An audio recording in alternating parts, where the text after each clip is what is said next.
Good morning, Year 7. I hope you've had a lovely week and you're looking forward to your bank holiday weekend. So this is your solutions video, a whole day early for your 20 questions this week. So we'll start off as usual with some fractions. So it's a quarter plus a quarter. Now here, our denominator is the same. So all we need to do is add our numerators. So 1 quarter plus 1 quarter would be 2 quarters. But we've done lots of simplifying, so actually we can divide both of those by 2. So the actual answer would be 1 over 2. Okay, so it would be 1/2. Now the next one is subtracting fractions. So we've got 3/10 minus 1/10. So again, our denominator is the same. So we can just do the top bit. 3 minus 1 is 2. So you'd have 2 over 10.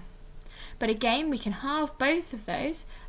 So if we halve both of them, we would have 1 over 5 as our final answer, okay? So make sure you have simplified your answers properly and then given yourself a tick. So the next one says 32,300 divided by 100. So as you can see, 100 has 2 zeros. So when it says divide, we just need to take those 2 zeros off. So our answer would be 323. The next one is the same, so it says 9,300 divided by 100. Again, we've got 2 zeros on 100, so we're doing 9,300, take away the 2 zeros, and therefore our answer is 93 for that one.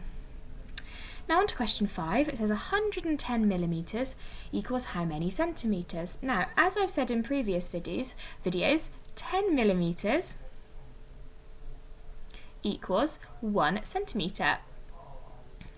So what do I need to do to get from 10 to 110? Well, I would times it by 11. Okay, so that would be 110 millimetres. And then I've got to do the same to the other side. So let's times that side by 11. And we'd have 11 centimetres, wouldn't we? Okay, perfect. So next one, 650 centimetres equals how many metres? So we've said before, there's 100 centimetres in a metre. Okay, so if I've got 650 centimetres, I am going to have to divide that. So this is the different way of doing it from question 5. I'm going to have to do 650 divided by 100. And divided by 100, I take it back once to get 65, and then twice to get 6.5.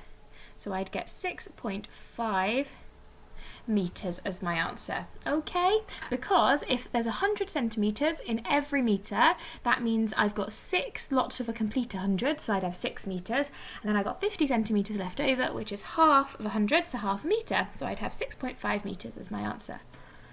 The next one says, write in figures 2 units, 7/10, and 2 hundredths.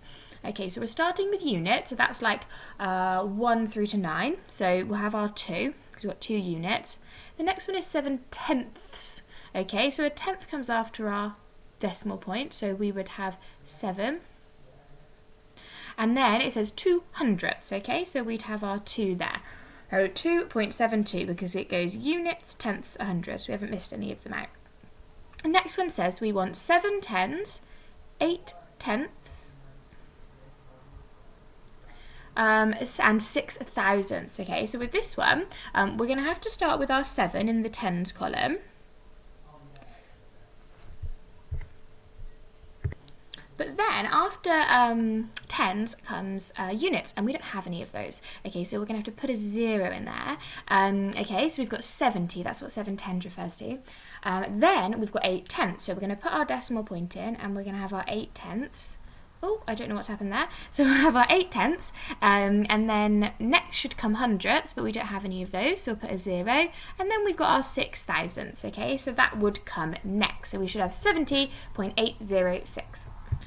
Okay, on to the next one then. So it says find the missing number. Something plus 9 equals 14. So we do the opposite. So we do 14 minus the 9 equals 5. Okay, now we can test it. If we pop our 5 where the question mark is and we do 5 plus 9, that does indeed equal 14. So we know that we're correct.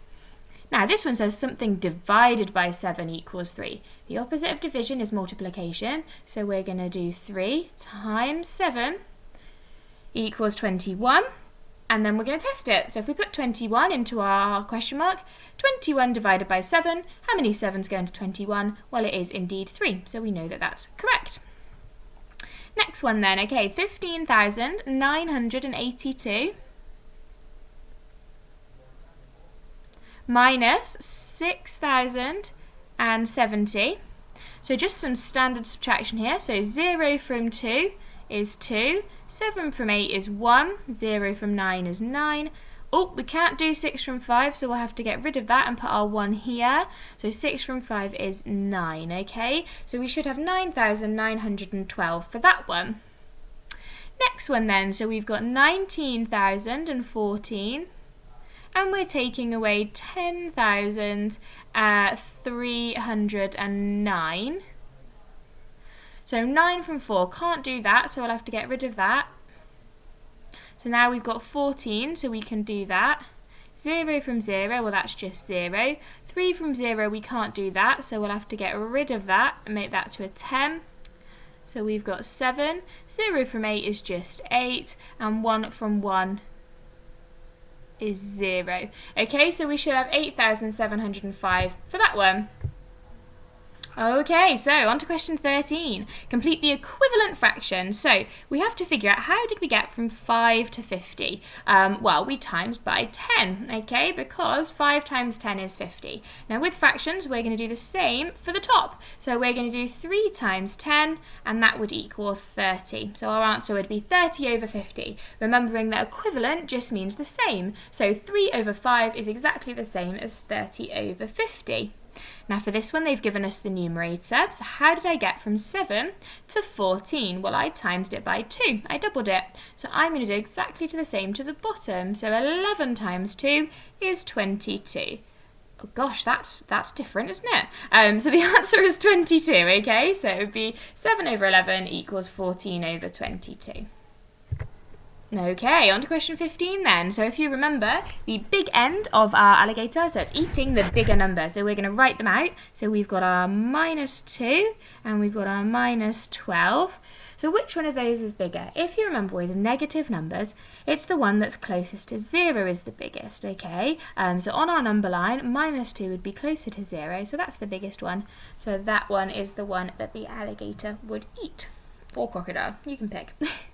Next ones, we've got 0 and we've got minus 3. So on a number line, we'd have 0, minus 1, minus 2, minus 3. This side, we'd have 1, 2, 3. So which one's bigger? Well, 0 is bigger than minus 3. So we'd have the crocodile going that way again. Okay, so 50 times 90. So this time, we're going to do the first number. So 5 times 9 is 45. And then we're just going to add our 2 remaining zeros like we always do. So we've got 4,500. Same for this one. So we've got 4 times 3 is 12. And then add our 2 zeros. So we've got 1,200. Next one. So we've got express 13 over 7 as a mixed number. So we're going to ask ourselves, how many times does the bottom number fit completely into the top number? So if we do our 7 times table, we go 7. And then 14. So actually only one lot of 7 fits in there. So then I've got to think, how many have I got left over after I've taken the 7 off of the 13? Well, I've got 6. So I would have 6 over 7. So that would be my final answer there. And then the last one is 13 over 6. So I've got to ask myself, how many times does the bottom number fit into the top number? So if I do my 6 times table, I'd go 6, 12, 18. So this time, 2 lots of 6 fit fully into 13.